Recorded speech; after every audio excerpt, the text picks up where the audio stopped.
Hi, this is Tara with Conventus Law, and we're on day 4 of the INTA meeting.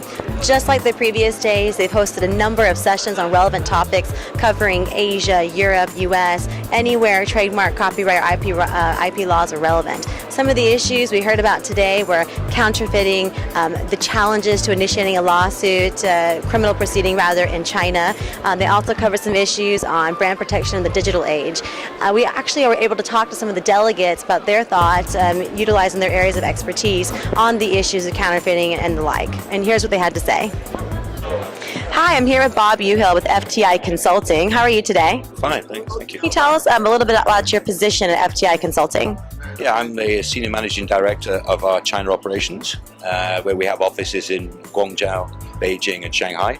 Based in Shanghai, and we do all our business risk mitigation and investigation work out of Shanghai office.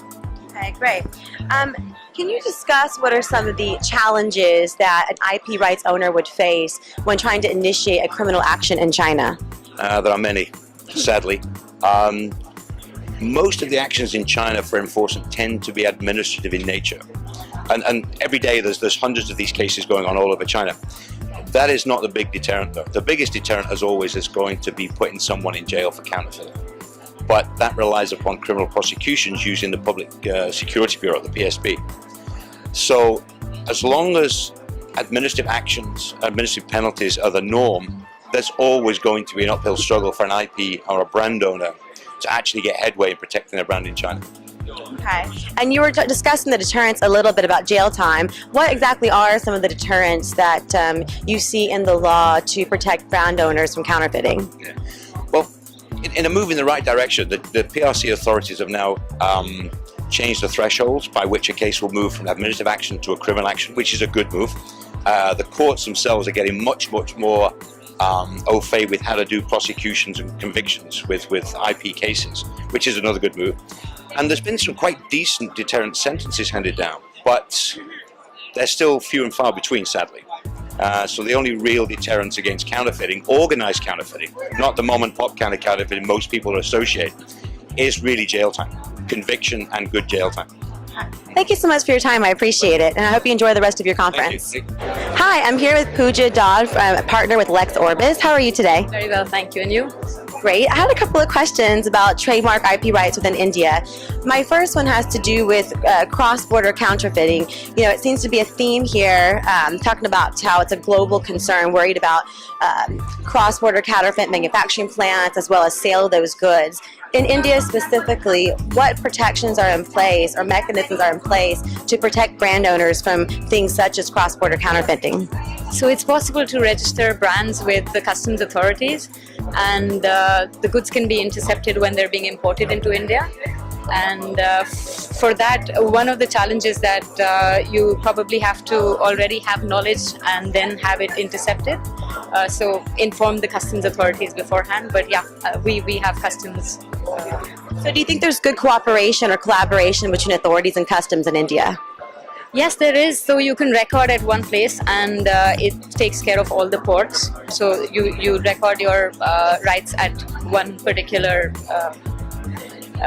customs authority, and then it gets covered. But it's a little challenging because you need to run after the customs to actually get work done. But it's also fairly new, so hopefully it's going to get better. With you being a seasoned expert intellectual property attorney, I have a general question for you. Can you give any tips or advice to brand owners on how to protect their trademark and other IP rights within India? Sure. So I think what's very important is for a client to actually understand and to identify their trademarks and take preventive action rather than react to like counterfeits.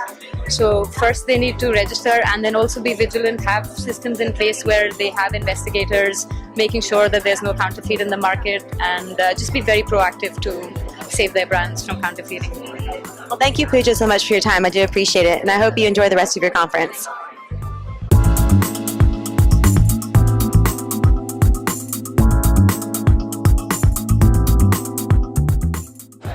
We were also able to catch up with some exhibitors today, and here's what they had to say. Hi, I'm here with Vincent Lee from Lexus Nexus. How are you doing today? Very good, thank you. So I understand that Lexus Nexus is launching a new product here in Hong Kong called Practical Guidance. Can you tell us a little bit about that service? Yes. So what it is, it's a brand new online service that's designed around a lawyer's workflow. So what it does is includes practice materials such as practice notes, which give you step-by-step guidance on the law, precedents with drafting notes, and these are the templates, things like that, and also with flow charts. And what it does is it basically allows the lawyer to effectively work more efficiently. Can you tell me how this product differs from perhaps some other similar products that are already on the market? I think the main difference is that this product is built in Hong Kong by Hong Kong lawyers for Hong Kong lawyers. So all the materials, all the content in there is relevant and is applicable to Hong Kong law. I think that's the kind of the biggest difference. And how do you think this particular service is going to enhance the life of a Hong Kong lawyer? Enhance the life. Or the legal community here at large? I think it's the ability to quickly understand the law, key issues. I think it's the quick ability to source templates and have checklists at your fingertips, and to know that you have the laws and legislation that backs up all the content as authority. It just gives lawyers a very confident way of working, a very efficient way. And I think in general what it does, it just creates a lot more efficiency in the law community. And as you know, in law, time is money, so it's good for that. Well, thank you so much for your time, Vincent. I do appreciate it. And good luck with the launch of Practical Guidance. Thank you very much. Hi, I'm here with Joanne Han with CPA Global. How are you today? Hi, I'm good, Tara. How are you? Excellent. You have a very lovely exhibition. Can you tell us a little bit about what CPA Global does and what kind of services it provides? Sure. We are over 40 years old. We have been around in the IP industry from the very beginning. We provide a very wide range of IP and legal outsourcing support services, and also we own a range of IP software systems. And who typically are your clients? Well, we service all clients around the world. All the big and medium-sized and even small-sized companies and law firms are our customers. Oh, excellent. And where are your offices located? Do you have any here in Asia Pac region? Well, I'm based in Asia, and I'm based here in Hong Kong, where INTA is now hosting this year's event. But we have offices around the world, in North America, across Europe, and in Asia. We invest a lot in Asia, so we have offices in Hong Kong, China, Korea, Australia, and India.